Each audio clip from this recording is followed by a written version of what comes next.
in the last 6 months, we can see that the Fulani bandits, terrorists, have become so formidable against the Nigerian state.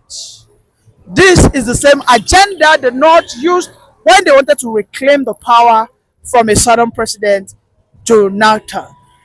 Today we know that Tinubu is doing everything to unite the South, which is never the wish of the Northerns, who are who think they have the monopoly of the Nigerian politics. They have always boasted that the power brokers. They have always said that no Southerner will become a president if the North do not anoint him. However, we can see that Tinubu somehow deceived the North. They voted for him in 2023. However, today we can see that the major beneficiaries of his presidency are the Middlebelt and of course the South. And I do not exclude any part of the South. Even the Southeast, yes indeed, are enjoying what we call the presidency of Tinubu. Let me tell you how. Now today, most of the South, our eyes have been opened that the North indeed are nothing but featherweight. If a Southerner do not support even them, if the South unite plus the Middlebelt, tell me how a Northerner will be, or how a Fulani will become a power broker in the Nigerian politics. This is what Tinubu is doing. A Tinubu we thought was going to come and at least be better than Buhari economically, however, has decided to come to say that I am going to chew the finger that fed me, because to be fair, the Northerners voted for him, but this man, they bite their finger. The North are hungry, they are unhappy. You can see them complaining, crying, all manner of tears. That Tinubu has taken their juicy positions. First and foremost, Tinubu sacked Melekiari, a Fulani man who has spent approximately 5 to 6 years. Tinubu said that let us move CBN to Lagos. They started crying, Biru the shame, dollar business is for us. This is why you'll be hearing about KFX. What does that mean? Because for over the years, they monopolize that industry, the dollar market. Also, Tinubu said, let me take NNPC away from Abuja. Let me take it to the south. He took it to Lagos. Yes, Tinubu is a selfish man. He's taking everything to Lagos. But is this not beneficiary to even an ordinary Akwa Ibom man or an ordinary Igbo man? Because we know that in Lagos State here, Igbos hold political positions. We know that in Lagos State here, Akwa Ibom hold political positions, whether you like it or not, whether as advisors, whether as personal advisors, whether as even as minute as what we call councilorships. We have so many local governments in Lagos here that Igbos contribute. And also when it comes to economic discussions, there is no any Lagos state governor that can take any decision without engaging the groups of the Igbos. So you know that if Tinubu is bringing it to Lagos, you are a beneficiary. If as an Akwa Ibom man, as a Niger Delta person, you think that Tinubu is not taking the refinery to Niger Delta, but at least it is in the south. Which one is closer? At least if you now follow waterways and I don't reach Lagos, I will not be so than you going to the north. This is why the north are so hungry, and we know that they are now moving so wavy. They are moving so wavy and so snaky. We can see that so many efforts are being made to ensure that they tackle the southern unity, that they capture and destroy every form of sanity being restored in Nigeria, which is the southern part of Nigeria. The colonial masters will never, the British Empire, I repeat, will never want the South to unite. The colonial masters will not want the Middlebelt and the South to unite. Because yes, let me tell you, the Northern Fulanis have always been a stooge of the British Empire. Whether you like it or not, when the British wanted to hand over the independence to us, they gave them the power that be. They were educated on how to hold the political structure. And ever since, they have always done that. And what were they told? They were told, keep sowing the seed of discord. Never support the two key majority tribes in the south. If you support this one today, like they did pre-colonial era and into the after post independence, the North supported initially with the Igbos, and over time they became pallies since 1999 with the Southwest. You can see openly, how they were openly truncated the contract that they had in PDP. Every Northerner knows that it was the turn of the South. At least if a Peter Obi didn't get it, they should have allowed a Wike to get it in PDP, because these people have invested a lot of money in PDP. In the last election, it was reported that Okowa spent nothing less than 100 billion to fund the campaign of Atiku. Show me one northern state that spent so much money like that. And yet, Atiku was saying that let them open the ticket. Atiku, are you not aware that it is the turn of the South? Why did you say that, okay, Obi, let me even hands off. Let Obi go and do the primaries with Wike. Let me hands off. Let me wait for my turn. But what they do, we know, is if you as a Southerner, if you are not ahead of them, a step ahead of them, they will eventually topple you. That's what they did for Jonathan. Jonathan was a man who was trying to appease the North. He built over 500 elementary schools. Jonathan built all the you win or what's it called, all those roads using Shuapi. Right? He built those roads. What did they do to him? They told him he's a bloody Southerner. He has to go home. That the North must rule, because Yaradua unfortunately died. And for that, even if Jonathan was doing well, they said he has to go. That they would rather have a Nigeria going to anarchy than for Jonathan to remain in 2015. In fact, everybody was saying that the blood of the baboons will be soaked on the heads of the soil. What does that tell you? Why I said when I started this program is, why are the Fulani bandits becoming just all of a sudden highly formidable? The Lakaruas were fingered to be the ones that just launched an attack in the border area of the North. We are being told now that now even launching with drones. They are doing this as a makeup for a strategy that they will use to destabilize the government of a southern unity. Because all Southerners agree that a Southerner must complete even from 2027 to 2021. There is no true Southerner that will tell you that if Obi does not enter, then another Fulani man should enter. No true Southerner. Unless, of course, he is a Sabo. Let us listen to the words of Akpabio just recently with Northern senators. Akpabio said that we need to make laws right here in the National Assembly to check the excesses of some laws within the Northern contraption, which has to do with like Sharia, some laws that are, too extrajudicious, that are too extreme. But again, we know the North said that no, that the National Assembly do not have rights to interfere. Let us watch that video together. Thank you. We don't have powers to make laws for states and local governments. So we may, Mr. President, go into this and look at it more dispassionately. What section tells you that we don't have powers to make laws for states and local governments? Because what I know legally, by the Constitution, is that any law that is enacted by a state or a bylaw by the local government, which is inconsistent with an act of parliament at the national level, is null and void to the extent of that inconsistency. Make laws for states. That's why you have state houses of assembly. No, we do. We do. Legislation for Nigeria, which includes the subnationals. So I'm not sure whether, I don't know the problem that Senator Tambo has on this part, in regard to this particular aspect.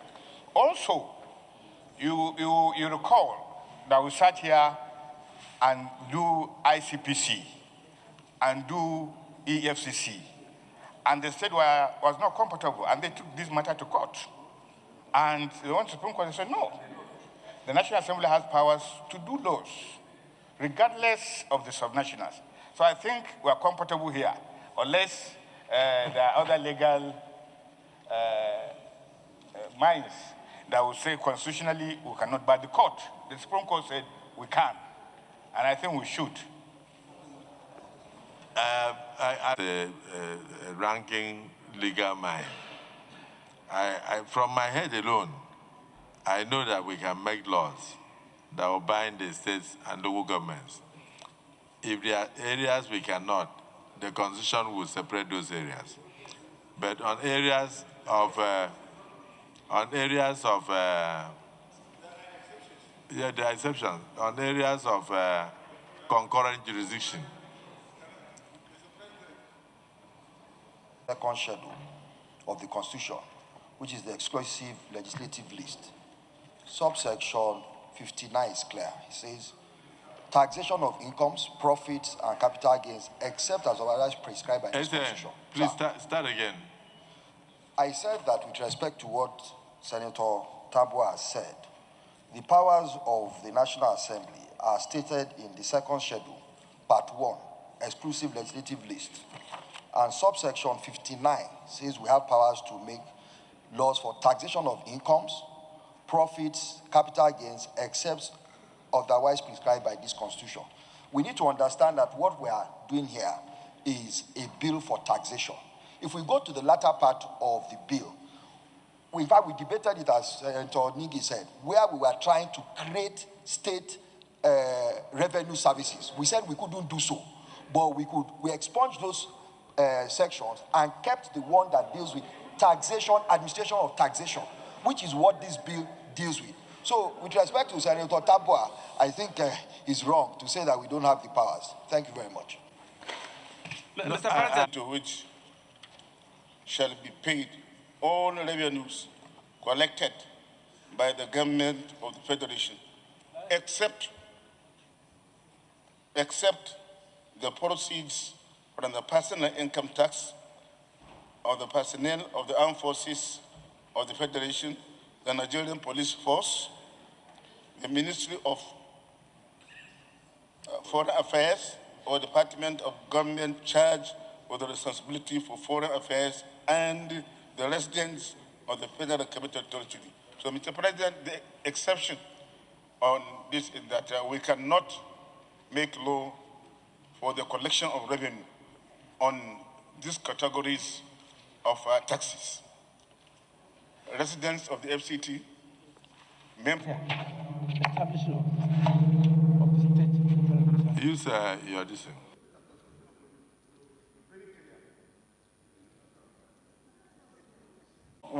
We cannot make law for the collection of taxes mentioned in this section because they belong to FCT.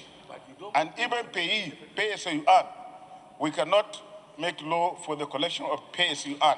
It's entirely the responsibility of the State Internal Revenue Service. Thank you. Thank you. That doesn't need argument. At the committee level, which is to the effect that a provision be clearly made to authorize the payment of tax revenues, payee, and any other taxable revenue for oil company workers who are working in various sections of the creeks in oil facilities scattered across various parts of the country. Because currently, the position is that those taxable revenues are calculated every month and paid to the state that houses the headquarters. And we agreed. And that's why I've been running up and down, conferring with my distinguished chairman of this committee. So may we have clearer direction, Mr. President, as to where that provision or clause is. Because I can't find it. And if it is not there, then this is an opportunity for us to insert it after section 36, so that we can put a clause that in the case of computation of oil, the taxes deductible and payable by all sector workers operating outside their headquarters, that those tax revenues be computed and paid to the states where the facilities are domiciled. So I seek that clarification, Mr. President. Thank you.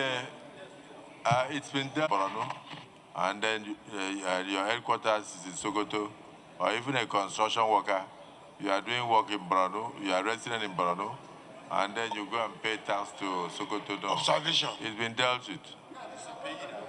It's payee. Observation. It's now under this. Mr. Senate President, new can I act. reply that? Can I reply that, sir? Mr. Senate, I want to reply that.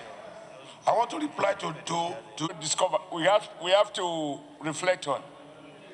We can't make two sets of laws on pay as you earn. There are people working in FCT, but they live in Nasarawa State. There are people who work in Lagos, Mr. President, and they live in Ogun State. The logic of pay as you earn, my brother, is that you pay based on your residence, not where your office is. Because it is in your residence that your family, your children will attend public schools and any of those services provided by state government.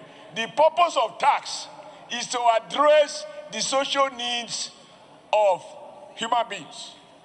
And so if you tamper with this,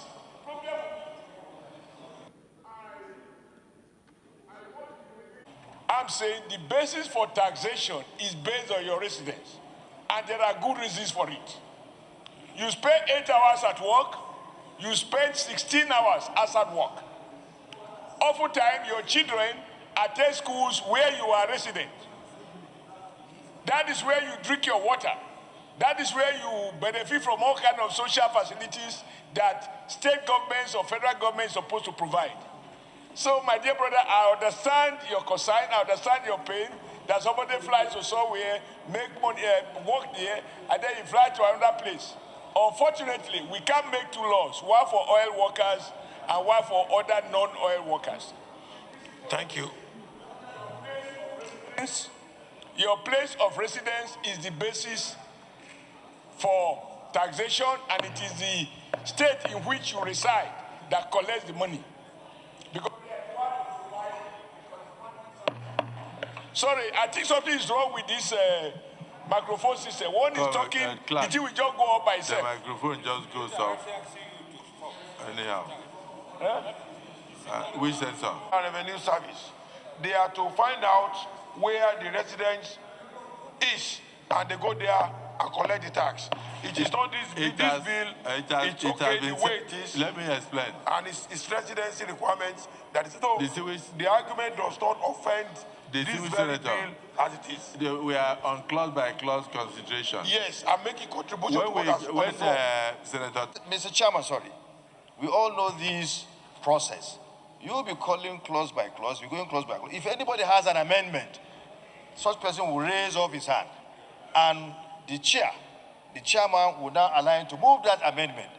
87 is talking about establishment of the State Internal Revenue Service. An observation. Sorry. I observed that all the people that are going to consult with the chairman of finance were all members.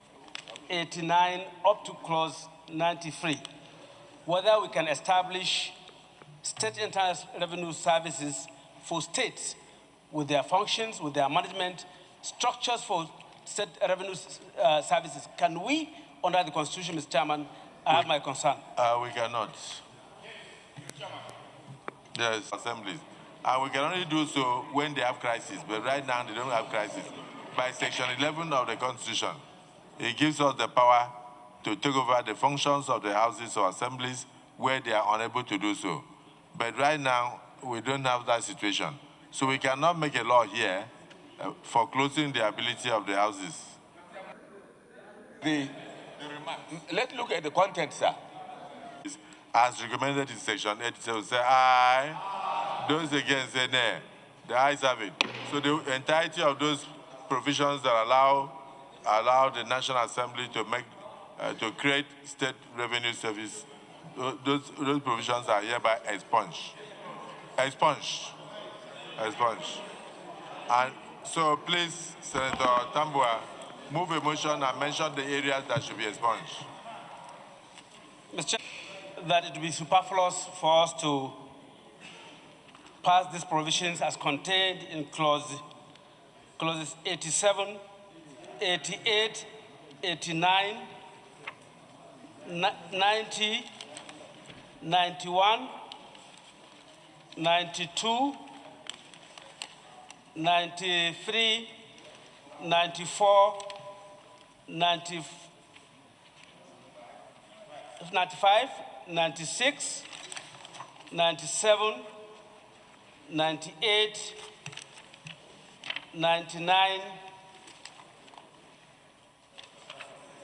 and 99, I hereby move that all of these be expunged from the bill. Any seconder? We are, in terms of correction, it should be 98, because I think section 99 is about creation of executive chairman. Yes. Okay, yes, yes. Which we have to discuss. Yes, yes, yes. So the motion has been moved and seconded that we expunge from clauses 87 all the way to clause 98. Those in support that those areas be expunged, say aye.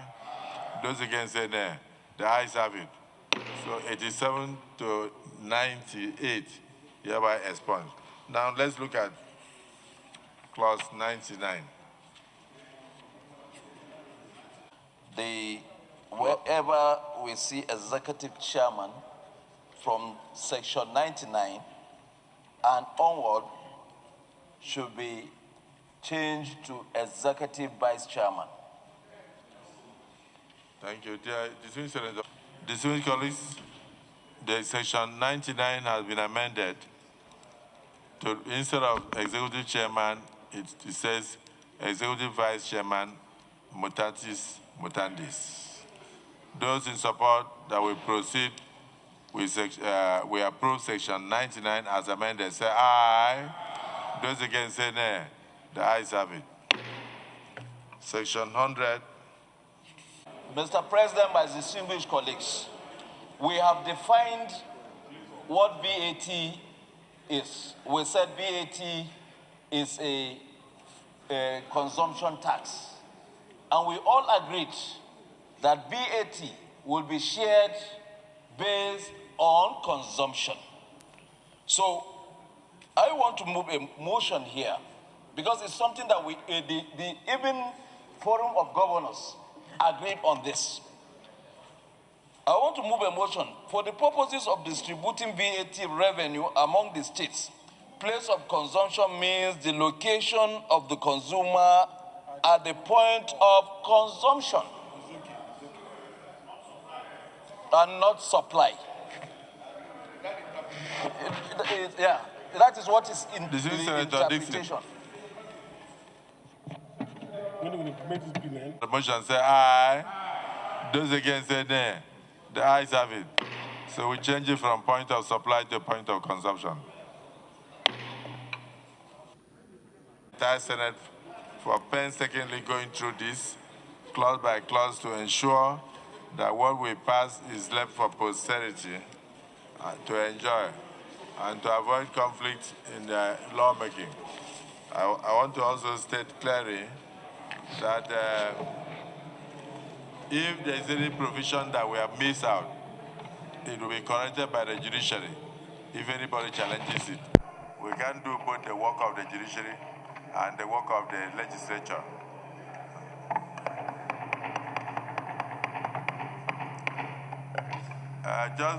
To call attention to my parting words, it is the work of Parliament to enact laws. It is the work of the judiciary to interpret the laws. So let us not sit down here after we have finished enacting a clause or enacting the law. We now try to interpret it. Then we are taking over the job of the judiciary.